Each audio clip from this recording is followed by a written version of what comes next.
নদিয়ার ঘূর্ণিগ্রামে জন্মগ্রহণকারী লাহিড়ী মহাশয়কে চেনেন? 1828 সালের 30 সেপ্টেম্বর পশ্চিমবঙ্গের নদিয়া জেলার কৃষ্ণনগরের কাছে ঘূর্ণিগ্রামে একটি ব্রাহ্মণ পরিবারে তিনি জন্মগ্রহণ করেন। তার পিতা গৌরমোহন লাহিড়ী এবং মাতা মুক্তকেশী দেবী। ছোটবেলা থেকে তিনি অত্যন্ত মেধাবী ছিলেন এবং বাংলা, হিন্দি, উর্দু, ইংরাজি ও সংস্কৃত ভাষায় পারদর্শী ছিলেন। পরবর্তীকালে সরকারি রেল বিভাগে চাকরি করতেন। 1861 সালে হিমালয়ের পাদদেশে রানীক্ষেতে কর্মরত অবস্থায় তার গুরু মহাবতার বাবাজির সাথে সাক্ষাৎ ঘটে। বাবাজি তাকে প্রাচীন ক্রীড়াযোগের দীক্ষা দেন এবং তার পূর্বজীবনে সাধনার কথা মনে করান এবং সংসারে থেকেই সাধনা করার নির্দেশ দেন এবং সাধারণ মানুষের কল্যাণে এই বিদ্যা প্রচারের নির্দেশ দেন। তারপর তিনি লাহিড়ী মহাশয় বা যোগীরাজ নামে পরিচিত হন। গুরুর কথা মতোই তিনি বিশ্বাস করতেন সংসার ত্যাগ না করেও পরম জ্ঞান লাভ সম্ভব।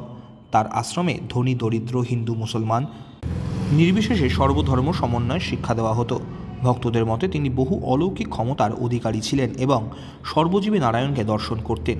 1956 সালের 26 সেপ্টেম্বর বারাণসীতে যোগীরাজ শ্যামচরণ লাহিড়ী যোগ সমাধি লাভ করেন।